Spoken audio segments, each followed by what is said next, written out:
మనం ఇప్పుడు ఎనీమియా రక్తహీనత గురించి తెలుసుకుందాము. నేను డాక్టర్ శ్రీదేవి, కావ్య హాస్పిటల్స్. ఎర్ర రక్త కణాలలో ఉన్న హిమోగ్లోబిన్ అన్ని అవయవాలకు ఆక్సిజన్ని అందజేస్తుంది. హిమోగ్లోబిన్ తయారవ్వడానికి folic acid, iron, vitamins and minerals అవసరం ఉంటుంది. గ్లోబిన్ తయారవ్వడానికి ప్రోటీన్ కావాలి. నార్మల్గా ఎనీమియా రక్తహీనత ఒక వయసు వాళ్ళకని కాకుండా ఆడవాళ్ళలో అన్ని వయసు వాళ్ళకి కామన్గా చూస్తూ ఉంటాము. దీనికి గల ముఖ్య కారణాలలో న్యూట్రిషనల్ ఎనీమియా అంటే మనం తీసుకునే ఆహారం సమపాళ్లలో లేకపోవడం, carbohydrates, proteins, fats, minerals, vitamins and fibre సరిపాళ్లలో లేకపోవడం వల్ల కామన్ కాజ్ ఆఫ్ ఎనీమియా అంటాం. ఇంకా వేరే ఇతర కారణాలు అని అంటే గర్భసంచిలో ఏమైనా ఫైబ్రాయిడ్స్ లాగా ఉన్నా దానివల్ల బ్లీడింగ్ అవుతుంది. తర్వాత ఇంటెస్టైనల్ కాజెస్లో అల్సర్స్ కానీ, తర్వాత పైల్స్, హెమరాయిడ్స్ లాంటివైనా, ఏమైనా ఇన్ఫెక్షన్స్, మలేరియా, హుక్వామ్ ఇన్ఫెక్షన్స్ వల్ల కూడా బ్లీడింగ్ ఎక్కువ అయ్యే ఛాన్స్ ఉండొచ్చు. ఇంకా వేరే జెనెటిక్ కాజెస్ అంటే సికిల్ సెల్ ఎనీమియా, థాలసీమియాస్ లాంటివి, తర్వాత బ్లడ్ క్యాన్సర్స్, ల్యూకీమియాస్ కానీ, బోన్ మ్యారో క్యాన్సర్స్, వీటన్ని వల్ల కూడా ఎనీమియా వచ్చే ఛాన్స్ ఉండొచ్చు.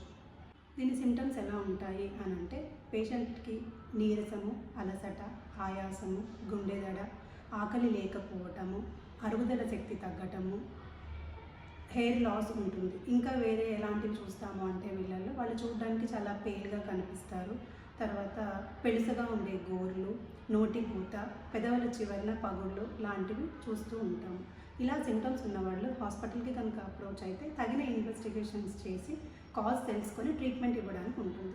12 grams కన్నా తక్కువ ఉన్న వాళ్ళకి ట్యాబ్లెట్స్ అండ్ సిరప్ ప్రిస్క్రైబ్ చేసే ఛాన్స్ ఉండొచ్చు. తర్వాత 10 grams కన్నా తక్కువ ఉన్న వాళ్ళకి ఇంజెక్షన్స్ ఇస్తారు.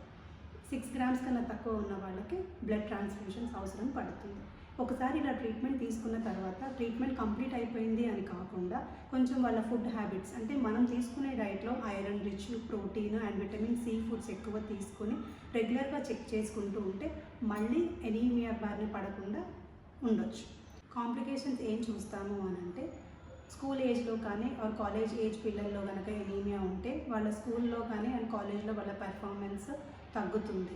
అండ్ ఇలానే ఈ ఏజ్లో ఉన్న ఎనీమియా కనుక కరెక్ట్ అవ్వకుండా పెళ్ళి అయినా దాని తర్వాతకి ప్రెగ్నెన్సీ కూడా వచ్చింది అని అంటే ఎనీమియా ఇన్ ప్రెగ్నెన్సీలో ఇంకా వేరే కాంప్లికేషన్స్ ఉంటాయి. అవి ఎలాంటివి అని అంటే ఊరికే ఇన్ఫెక్షన్స్ వస్తూ ఉంటాయి.